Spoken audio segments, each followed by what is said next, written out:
मैं ब्लॉक समिति का सदस्य सरपंच बना तो दूसरे गांव में जाके बढ़ना पड़ा। जब ब्लॉक समिति लड़ी तो दूसरे एरिया से जाके लड़ी, और जब जिला परिषद लड़ी तो भी मेरा वार्ड रिजर्व हो गया, तो मैंने तीसरे एरिया से जाकर लड़ने पड़ी। जब एमएलए बना तो तब भी किसी मेरा हल्का सढौरा रिजर्व था तो मैं नारायणगढ़ से लड़ा, और जब मैं एमपी बना तो तब मैं जाके कुरुक्षेत्र से लड़ा। और अब मुझे एमएलए लड़ना पिछले साल में लड़ा था, पिछले इलेक्शन में लड़ा था मैं बुहाना से, अब लड़ूंगा इंद्री से।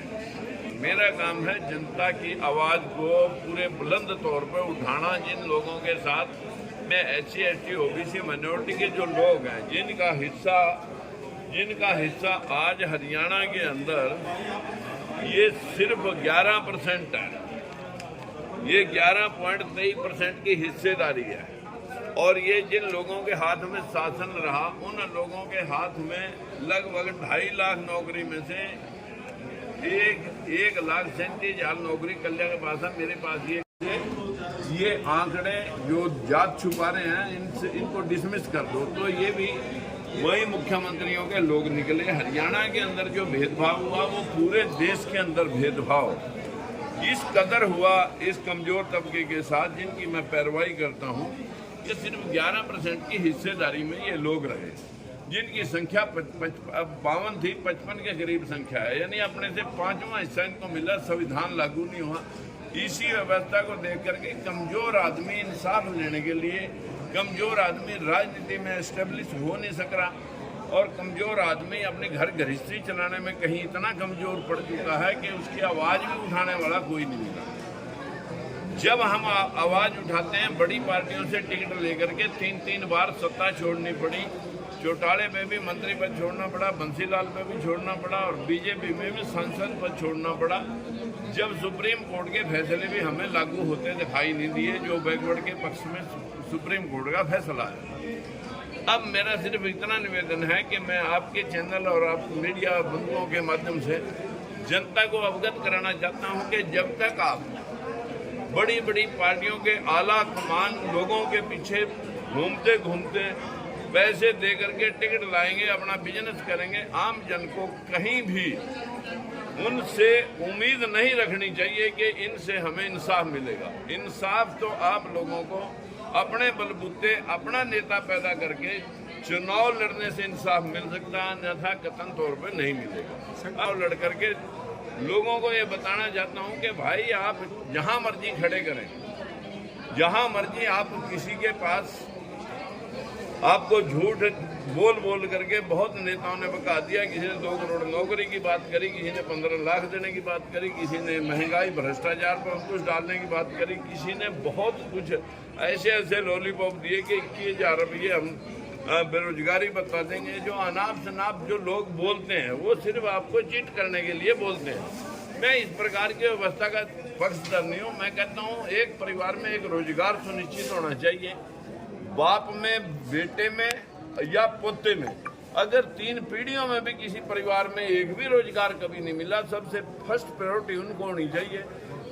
BA MA अगर नहीं मिलेंगे तो 10वीं 8वीं बच्चे जरूर मिल जाएंगे, जिनको क्लर्क भी भर्ती कर सकते हैं, माली चपड़ासी भी लगा सकते हैं। लेकिन प्रोटेक्शन, जैसे आज मीडिया के बंधुओं ने प्रोग्राम करके अपनी प्रोटेक्शन मांगी है, हम उन घरों के लिए प्रोटेक्शन कहते हैं कि जिनको अभी तक किसी प्रकार का भी संरक्षण प्राप्त नहीं है, जिनके पास ना जमीन है और ना उद्योग धंधा है, सिर्फ शरीर है। जब तक शरीर चलता है तब तक घर चलता है।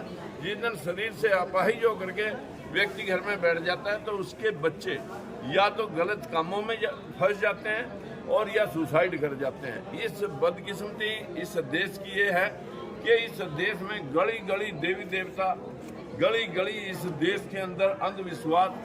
हमारे देश में सब मतलब जो है ना सरस्वती लक्ष्मी के खेल चल रहे हैं, जबकि Canada, America, Australia, German, Japan, Dubai, वहाँ कहीं मतलब जो है ना इस प्रकार की जापान जैसी कंट्रियों के पास है जो बुद्धिस्ट कंट्री है। हमारे देश का प्रधानमंत्री बाहर जाएगा बुद्धिस्ट कहता है, दुनिया ने लोगों को युद्ध दिए, हमने बुद्ध दिए। यहाँ अकांत विश्वास फैलाते हैं हिंदू मुसलमान का, पाकिस्तान भारत का। इस व्यवस्था को ठीक करने के लिए, आम जन की सुख सुविधा के लिए हम लोगों ने काम करना है।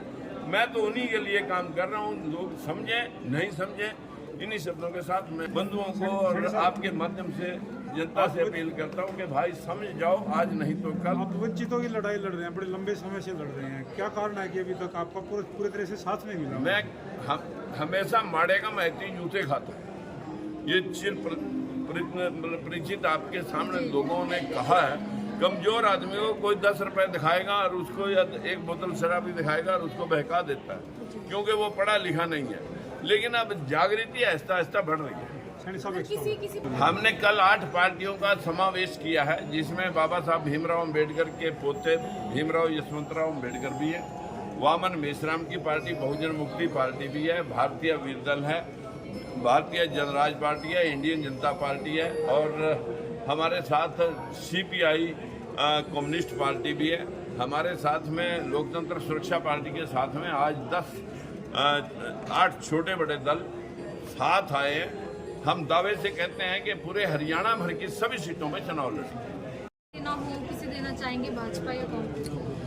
देखिए, समर्थन जिन्ना ने हमारा चाहिए वो हमारे इस मूवमेंट के साथ जो इत्तेफाक रखते हैं। अब राहुल गांधी जी ने कहा था कि हम जाति की जनगणना करेंगे और 100% सभी जातियों का हिस्सा मेरी जेब में जो कॉपी है, मैं हमेशा एक ही बात का पक्षधर हूँ कि अब आरक्षण 100% होना चाहिए, ना कि किसी चमार का, ना कि किसी बैकवर्ड का, ब्राह्मण बनिया ठाकुर सबको आरक्षित कर दो, लेकिन संख्यानुपात में। ये ना हो कि 15% 75% के मालिक बने रहें, और ये भी ना हो कि 85% लोग सिर्फ 25% में जूते खाते रहे।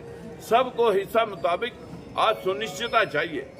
मतलब देश में जैसे वोट सबके बराबर है, वैसे ही अधिकार भी सबके बराबर है।